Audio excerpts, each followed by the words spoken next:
محمد محمود سر الختمة منصور، خط الصعيد. أنا دينا مهران ودي حكاوي الدنيا. بتبدأ الحكاية سنة 1907 لما اتولد محمد في قرية درنكة في أسيوط وسط 3 إخوات أكبر منه، وهم رمضان والرويحي وعبد الحكم، وكمان أخ أصغر منه اسمه توفيق. وكان مصدر رزقهم الوحيد هو صيد السمك والزراعة، وزي أي بيت في الأرياف كان عندهم شوية مواشي بتاعتهم. وتفوت السنين والخط عايش هو واخواته حياة هادية وطبيعية لحد ما يجي اليوم المشؤوم، يوم 2 فبراير سنة 1927، اليوم اللي شيخ الغفر سفخ فيه محمد أو الخط بالقلم على وشه بسبب إن شيخ الغفر منع الخط إنه يدخل منطقة معينة بالغنم بتاعهم اللي كان بيرعاه. بس تفتكروا الخط هيطلب مليار من شيخ الغفر زي ما حصل مع عمرو دياب، ولا مثلا هيديله على وشه بالقلم والموضوع يخلص على كده؟ طبعا لا. الخط بسبب الألم ده طلع على بيت شيخ الغفر ونش ابنه بعيارين جابوا أجله في وقتها. وطبعا شيخ الغفر في اللحظة دي ما شافش قدامه وما بلغش الحكومة زي ما بيعمل في أي واقعة بتحصل، وقال الطروة للعار. وتاني يوم خلص على محمود منصور عم الخط وكبير عيلتهم، وطبعا ده خلص على كبير العيلة، ودي مهانة لا تغتفر في الصعيد. وعشان كده محمد أو الخط ما كفهوش نفر ولا نفرين من عيلة شيخ الغفر، ده خلص وقتها على 9 من أهله، وبعدها هرب هو وأخواته ال4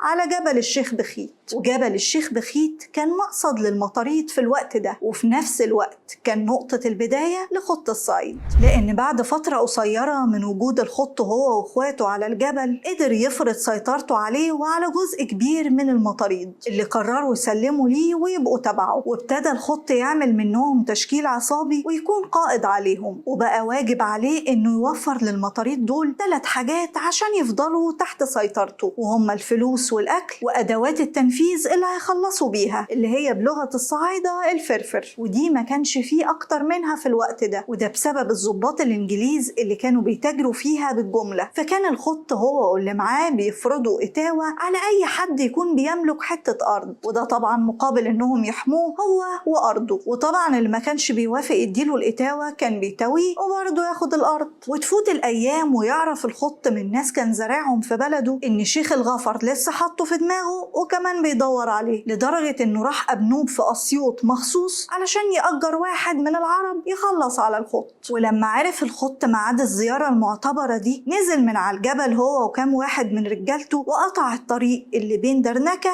وأبنوب، ووقف العربية اللي كان فيها الراجل اللي هيخلص عليه. وفي لحظة بقى في خبر كان، بس قرر وقتها انه يسيب السواق يمشي سليم. وطبعا دي مش حنية، بس علشان صيته يسمع اكتر لما السواق يحكي الحكاية. ومن اشهر العمليات اللي عملها في اواخر الثلاثينات انه طلع هو ورجالته على قطر كان مسافر لاسوان، ودخل على الاعيان اللي كانوا راكبين القطر وسرق كل اللي معاهم. ولما العساكر الانجليز اللي كانوا في القطر رفضوا السرقة راح خلص عليهم كلهم. والموضوع ده خلى انجلترا تركز مع الخط وتطلب من الحكومة المصرية انهم يقبضوا عليه. وفعلا الحكومة سمعت لانجلترا وكونت مجموعة من الضباط المصريين والضباط الانجليز عشان يحاصروه في الجبل هو ورجالته. بس للأسف الحرب العالمية التانية تقوم والموضوع كله يبوظ. ومش بس كده، ده الخط نشاطه يتسع اكتر وكمان ينضم له واحد اسمه عواد صالح. وعواد صالح ده ما يقلش اي حاجة عن الخط، بالعكس ده بدأ من قبله ب5 سنين. وابتدى الموضوع معاه لما ساب دراسته اللي كان فاشل فيها في القاهرة ورجع على بلده بني سميع في أسيوط، لحد ما تحصل خناقة معتبرة ما بين عواد صالح وقرايبه على فلوس بينهم، وده اللي خلاه يخلص على 5 من قرايبه في ليلة واحدة، وبعدها يهرب وياخد نفس طريق الخط.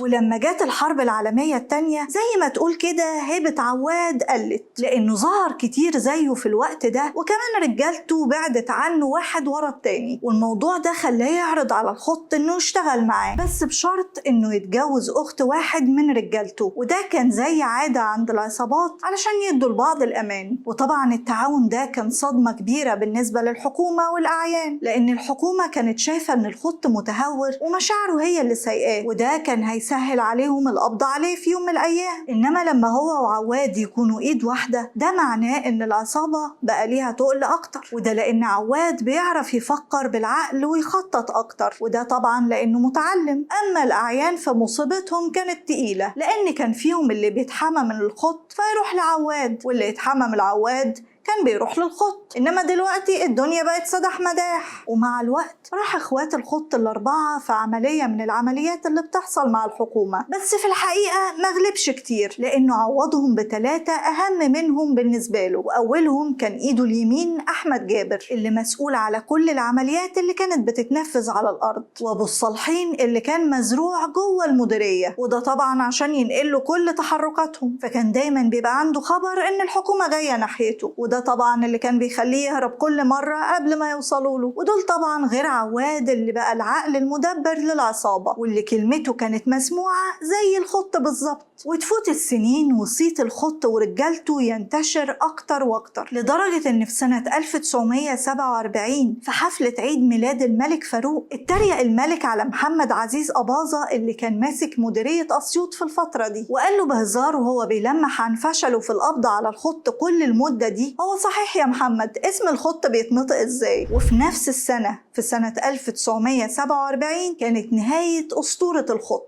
اللي تضاربت الأقوال فيها. في اللي بيقول إن الخط بعد ما خد عيل من وسط أهله وطلب منهم فدية، فرح العمدة وقتها مبلغ البوليس اللي طلبوا منه يجريه، وجهزت الشرطة بقيادة ضابط اسمه العودي كمين للخط في المكان المحدد للتسليم. وبعد 21 طلقة كان الخط انتهى هو وزميله أبو الصالحين. ودي الرواية الأولى. وفي اللي بيقولوا إن الخط كان بيسرق محل ذهب فوقع بالصدفة ورجله اتكسرت، ففي الوقعة دي قبضوا عليه وبعدها اتحكم عليه بالإعدام. وبالرغم إن ناس كتير سموا نفسهم اسم خط الصعيد، إلا إن محمد منصور هو خط الصعيد الحقيقي اللي اتهموه إنه خلص على 600 واحد وسرق 200 محل غير 3 قطورات. بس تفتكر أنهي نهاية هي الأصح في الروايتين دول؟ اكتب لي في الكومنتس.